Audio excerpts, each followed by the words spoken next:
Hello नमस्कार दोस्तों, आप देख रहे हैं सीकर 23 न्यूज़ और सीकर 23 न्यूज़ में आपका बहुत बहुत स्वागत है।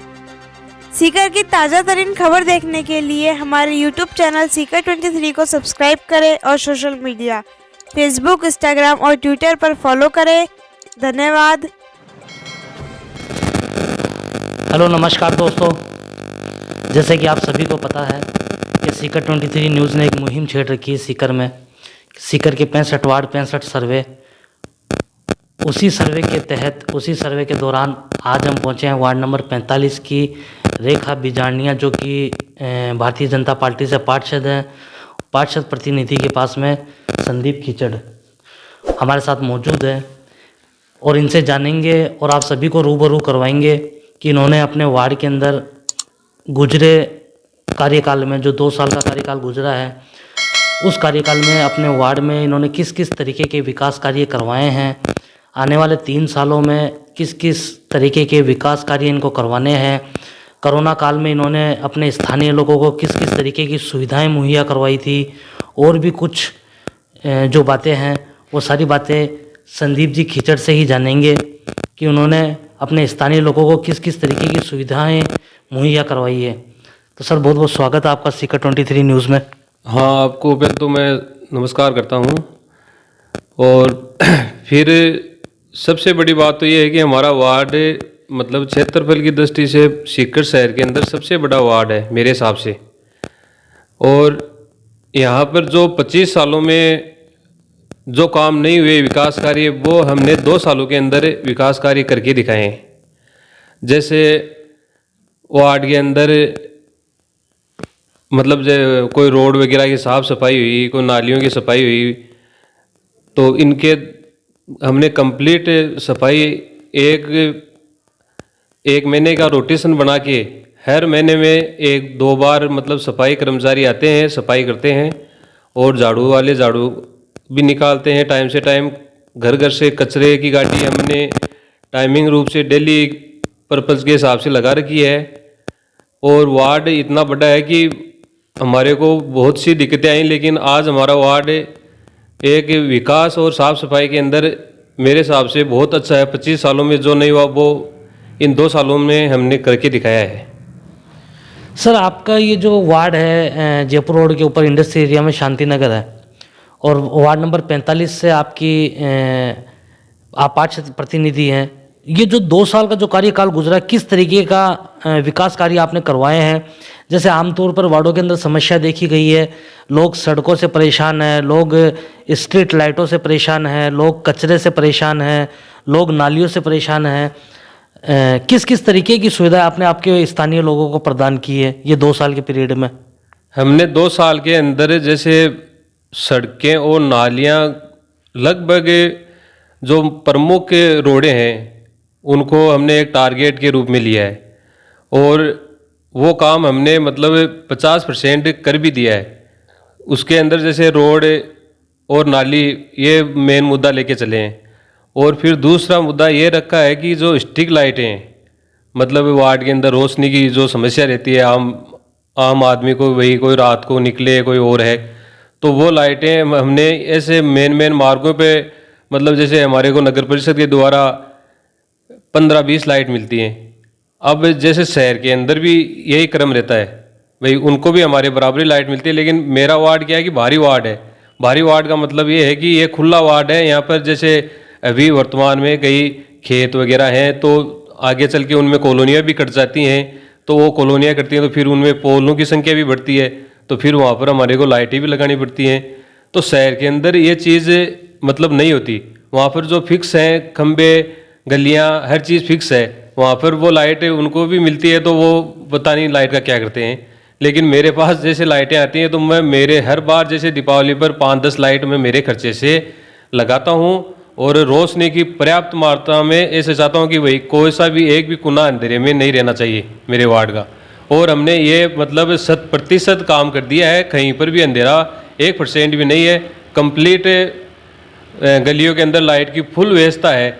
मेरे घर के बाहर एक पोल लगा हुआ है, वहाँ पर मैं चुनाव से पहले भी एक बल्ब लगा हुआ था, वो बल्ब ही आज है, क्योंकि मैं वहाँ पर लाइट इसलिए नहीं लगाया कि कल ने कोई मेरा वार्ड का बोलते कि भाई आपने तो अपने यहाँ पर रोशनी कर रखी है बढ़िया, और हमारी रोशनी नहीं है, तो वो बल्ब ही लगा रखा है। मैं ऐसे चाहता हूँ कि मेरे वार्ड के जो निवासी हैं उनको जो सुविधाएं असुविधाएं पहले नहीं मिली, वो अब मेरे जो कार्यकाल है इसके अंदर उनको पर्याप्त सुविधा मिलनी चाहिए।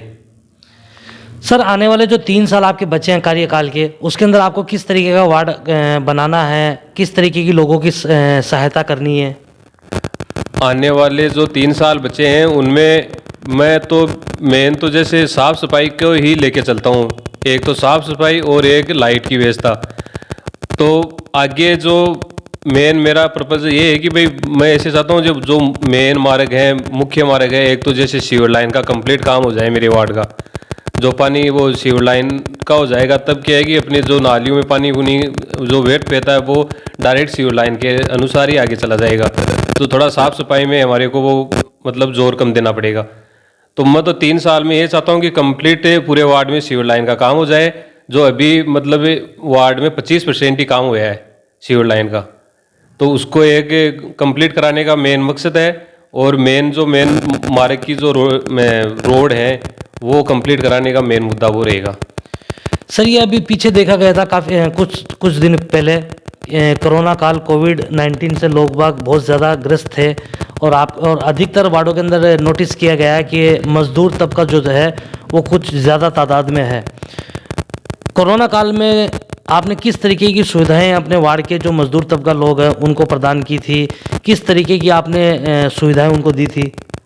मेरे वार्ड के अंदर जैसे क्या है कि रिको क्षेत्र पड़ता है, तो उसके अंदर फैक्ट्रियां वगैरह मतलब ज़्यादा हैं। तो फैक्ट्रियों में जो लेबर काम करती है तो उनको फैक्ट्री वालों ने मतलब फैक्ट्रियों में आने के लिए मना कर दिया। तो फिर वो लोग जो इधर हमारी तरफ ही ज़्यादा मतलब रेंट वगैरह में रहते हैं तो उनके ज़्यादा समस्या रही। तो उनके लिए हमने भोजन की व्यवस्था जो हमारी कई मतलब हमारी भारतीय जनता पार्टी के द्वारा कई चला रखी थी मुहिम, तो उसके अनुसार हमने उनको भोजन भी वितरण कराया टाइम से टाइम। और कई जैसे प्रवासी है उनको बाहर भेजने की व्यवस्था में भी हमने उनके जो आधार कार्ड नंबर, वहाँ का एड्रेस वगैरह सब कुछ आगे सरकार के पास भिजवाए। मतलब बहुत सी ज़्यादा हमने उनकी बहुत हेल्प की। तो उससे वो लोग बहुत ज़्यादा ऐसे भी थे कि भाई हाँ नहीं, पार्षद ने बहुत बढ़िया काम किया है। और वार्ड में भी हमने कोरोना काल के अंदर पूरे के अंदर सैनिटाइजर छिड़कवाना, मास्क वितरण करना, समय से जो अपने सफाई कर्मचारी कोरोना योद्धा उनका हमने जो मान सम्मान भी, उनका सम्मान समारोह भी रखा। इस प्रकार की बहुत सी चीज़ें ही थी जो मैं मेरी खुद की गाड़ी के अंदर डाल के फोगी वो मतलब सैनिटाइज करवाई पूरे वार्ड के अंदर। और एक बार नहीं कई बार करवाई सैनिटाइज। तो हमने कोरोना काल के अंदर बहुत ज़्यादा काम किए थे। इस कोरोना काल होने के बाद में भी हमारे वार्ड में बहुत ज़्यादा विकास हुए हैं। सर, वैक्सीनेशन के कितने कैंप लगवाए? आपका वार्ड वैक्सीनेशन क्या वैक्सीन से मुक्त वार्ड है? कितने वैक्सीनेशन के आपने कैंप लगवाए? कितने लोगों ने वैक्सीनेशन ली है आपके वार्ड में? हमारे वार्ड में वैक्सीनेशन का मतलब 99% के लगभग काम हो चुका है। उनको जो फर्स्ट डोज भी लग चुकी है, कोई है भाई कई जो सेकंड डोज नहीं लगवा रहे थे। तो कल भी हमने हमारे वार्ड में अपनी LBS स्कूल है उसके अंदर कैंप लगवाया था, और सोमवार को मंगलवार को 2 कैंप और लगवाएंगे। हमारा निरंतरण जारी है कि भाई ज़्यादा से ज़्यादा वैक्सीनेशन हर घर तक लगे। और हम इस चीज़ का खुद वार्ड में जाके प्रचार भी करते हैं कि भाई सभी को टीका लगवाना ज़रूरी है, जिससे कोई के प्रकार की दिक्कत नहीं आए। ये बताइए, जैसे अभी कोरोना काल के बाद में एक डेंगू का जो वायरल चल रहा था, उसमें आपने किस किस तरीके की फॉगिंग करवाई अपने वार्ड में? लोगों को किस किस प्रकार की आपने सुविधाएं मुहैया करवाई है डेंगू के प्रति?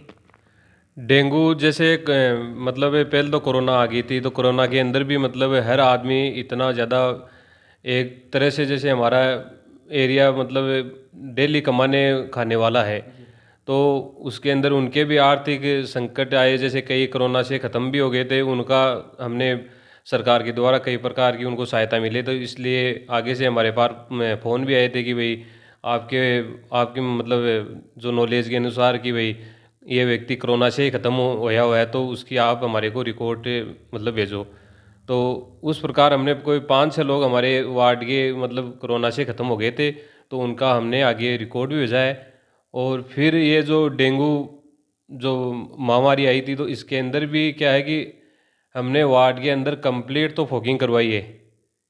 और जहाँ पर भी मतलब कोई पेशेंट आया है तो हमने आगे चिकित्सा विभाग को इसकी सूचना दी है कि भाई यहाँ पर ये डेंगू का पेशेंट आया है, तो फिर वहाँ से चिकित्सा विभाग के द्वारा भी उसको पूरी सुविधा प्रदान की गई है और फॉगिंग का बराबर हमने काम करवाया है। सर ये अभी जैसे सुन रहे हैं कि देश के अंदर एक नया वायरस ने दस्तक दे दी है, देश में, प्रदेश में, सीकर में, ओमिक्रॉन। उसके लिए आपकी क्या राय है?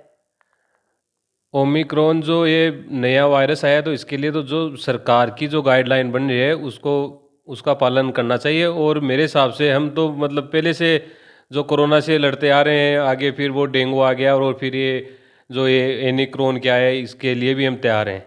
सर ओमिक्रॉन ने देश में, प्रदेश में दस्तक दे दी है। आप अपने वार्ड के स्थानीय लोगों से, सीकर के स्थानीय निवासियों से, जैसे कि आप भारतीय जनता पार्टी के युवा नेता हैं, तो आप क्या संदेश देना चाहते हैं? मैं संदेश ये देना चाहता हूँ कि भाई ज़्यादा से ज़्यादा, जैसे सरकार बोल रही है कि इसका उपाय और बचाव एक ही है, टीका, तो ये ज़्यादा से ज़्यादा टीके लगवाने हैं। और इसके अंदर जो ये एनिक्रॉन जो भी है, इससे हमें मतलब वैसे घबराना नहीं है, डर से लड़ना है और इस बीमारी को और वापस भगानी है। सर आप भारतीय जनता पार्टी से पार्षद हैं और नगर परिषद में विपक्ष में हैं, क्योंकि नगर परिषद कांग्रेस का बोर्ड है। किस तरीके का सहयोग मिलता है आपको नगर परिषद से? नगर परिषद से हमें सहयोग देखा जाए तो इतना भी नहीं मिलता जितना मिलना चाहिए। उनको जैसे उनके पार्षदों को 100% काम मिलते हैं, तो हमारे को उसमें 25% ही काम मिलते हैं। हम इतनी कोशिश भी ऊपर करते हैं कि कोई प्रकार से दबाव भी उन पे हर बार बनाते हैं, लेकिन फिर भी हमारे 25% ही काम होते हैं। हम तो क्या है कि ज़्यादातर जनता को विकास के हिसाब से कई बार क्या है कि खुद के जेब से भी खर्चा करना पड़ जाता है। तो नगर परिषद का सहयोग बराबर सा है भी है, नहीं भी है। तो ये देखिए, आप सभी के सामने थे वार्ड नंबर 45 के पार्षद प्रतिनिधि संदीप खिचड़। बेबाक होकर इन्होंने सारी बातें अपने सामने रखी है, आप लोगों के सामने रखी है। किस तरीके से इन्होंने अपने 2 साल के कार्यकाल में अपने वार्ड का विकास करवाया है, कोरोना काल में किस तरीके से लोगों का सहयोग किया है, किस तरीके से ये बता रहे हैं कि आने वाले 3 सालों में अपने वार्ड का विकास करवाना चाहते हैं। देखते रहिए सीकर 23 न्यूज़, हमेशा आपके साथ, आपका साथ हमारी आवाज़। जय हिंद, जय भारत।